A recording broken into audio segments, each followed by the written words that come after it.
Dear friends, my name is Advocate Amit Awasthi. Welcome to my YouTube channel Awasthi legal knowledge. आज का हमारा topic है FIR को क्वेश कैसे करवाएं, एफआईआर को खारिज कैसे करवाएं। मैंने एफआईआर पर एक स्पेशल वीडियो आपको प्रोवाइड करवाया था। एफआईआर से संबंधित समस्त जानकारी मैंने आपको उसमें दी थी। फिर मैं आपको ब्रीफली बताना चाहूँगा कि एफआईआर होती क्या है। तो सीआरपीसी 1973 की जो धारा है 154, उसके अंतर्गत एफआईआर दर्ज होती है और कोई भी जो आपराधिक घटना होती है उसके विरुद्ध कार्यवाही के लिए पुलिस के समक्ष जो हम रिपोर्ट दर्ज करवाते हैं उसको कहते हैं एफआईआर। संज्ञेय मामलों की इत्तिला, कॉग्निजेबल क्राइम्स के मामले में केवल पुलिस एफआईआर पुलिस स्टेशन में दर्ज करती है।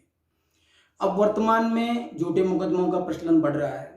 कई लोग जो पावरफुल हैं पुलिस को भी अपने प्रभाव में ले लेते हैं। किसी को जानबूझकर परेशान करने के लिए, प्रताड़ित करने के लिए, डराने धमकाने के लिए, किसी भी निर्दोष व्यक्ति को, समाज के, देश के सम्मानित नागरिक को, सभ्य नागरिक को परेशान करने के लिए उसके विरुद्ध झूठी एफआईआर दर्ज करवा देते हैं। अब वो व्यक्ति बहुत परेशान हो जाता है, उस व्यक्ति का टाइम वेस्ट होता है, मनी वेस्ट होती है, उस व्यक्ति की जो सोशल रेपुटेशन है, उसकी जो फैमिली की रेपुटेशन है उसका नुकसान होता है। बरसों तक उसको वो केस लड़ना पड़ता है। इसके बाद चाहे वो बरी भी हो जाता है लेकिन उसके ऊपर बदनामी का दाग लग जाता है। अब आजकल झूठे मुकदमों का प्रचलन बहुत बढ़ रहा है। अब आज हमारा जो टॉपिक है वो यही है कि मान लीजिए आपके अगेंस्ट अगर किसी ने फॉल्स एफआईआर दर्ज करवा दी है, झूठी एफआईआर दर्ज करवा दी है, तो क्या लॉ में कोई ऐसा प्रोविजन है कि आप उससे बच सकते हैं? तो डियर फ्रेंड्स, यस, हाँ, इस प्रकार का प्रोविजन लॉ में है। हम झूठी एफआईआर से बच सकते हैं, झूठी एफआईआर को क्वेश करवा सकते हैं। तो आज का हमारा टॉपिक यही है। आज हम इसी टॉपिक को कंसीडर करेंगे। अब मान लीजिए कि आपके विरुद्ध कोई फॉल्स एफआईआर दर्ज हो चुकी है और पुलिस ने अपना इन्वेस्टिगेशन प्रारंभ कर दिया है। अब पुलिस स्टेशन में जो व्यक्ति इन्वेस्टिगेटिंग ऑफिसर है, जिसको हिंदी में कहते हैं अनुसंधान अधिकारी, जांच अधिकारी, उसने आपको बुला भी लिया है, आपसे इंक्वायरी भी कर रहा है और आपको लगता है कि आपकी इस मामले में गिरफ्तारी भी हो सकती है, आपको जेल भी जाना पड़ सकता है। तो ऐसी स्थिति में आपके पास क्या रेमेडीज है, आप क्या करें कि आप गिरफ्तारी से बच सकें? इस झूठी एफआईआर को क्वेश करवाना ही इसका एकमात्र विकल्प है। तो मित्रों, सीआरपीसी की धारा है 482। तो 482 के अंतर्गत आप एक एप्लीकेशन फाइल कर सकते हैं, आप एक आवेदन पत्र दे सकते हैं। ये आवेदन पत्र आपको देना होगा हाई कोर्ट में। हाई कोर्ट से निचली अदालत में नहीं दे सकते, हाई कोर्ट में ही दे सकते हैं आप एक प्रार्थना पत्र। और ये जो प्रार्थना पत्र है ये आप इस वजह से दे रहे हैं कि जो एफआईआर आपके विरुद्ध दर्ज हुई है वो एफआईआर फॉल्स एफआईआर है, आपको अनावश्यक परेशान किया जा रहा है, हो सकता है भविष्य में आपकी गिरफ्तारी भी हो जाए, तो आप उस एफआईआर को खारिज करवाना चाहते हैं हाई कोर्ट के माध्यम से। तो सीआरपीसी की जो धारा है 482, इसके अंतर्गत हाई कोर्ट को अंतर्निहित शक्तियां प्रदान की गई है। हाई कोर्ट को डिस्क्रिशनरी पावर्स दिए गए हैं। केवल हाई कोर्ट ही आपकी एफआईआर को कैंसिल कर सकता है, रद्द कर सकता है, क्वेश कर सकता है। अब इसके लिए प्रोसेस क्या है? तो प्रोसेस यही है कि सबसे पहले आप अपने एडवोकेट के माध्यम से जाइए हाई कोर्ट में और एक एप्लीकेशन वहाँ पर आपको डालनी पड़ेगी सीआरपीसी की धारा 482 के अंडर कि आप इस एफआईआर को क्वेश करवाना चाहते हैं। इसके बाद हाई कोर्ट उस पर जल्दी सुनवाई करेगा। अब मान लो हाई कोर्ट में जल्दी सुनवाई संभव नहीं हो पाती है, तो ऐसी स्थिति में आप क्या करेंगे? तो ऐसी स्थिति में हाई कोर्ट पुलिस की जो कार्रवाई है उसको तो कम से कम रोक ही सकता है और एफआईआर का जो रिकॉर्ड है वो हाई कोर्ट अपने पास मंगवा सकता है।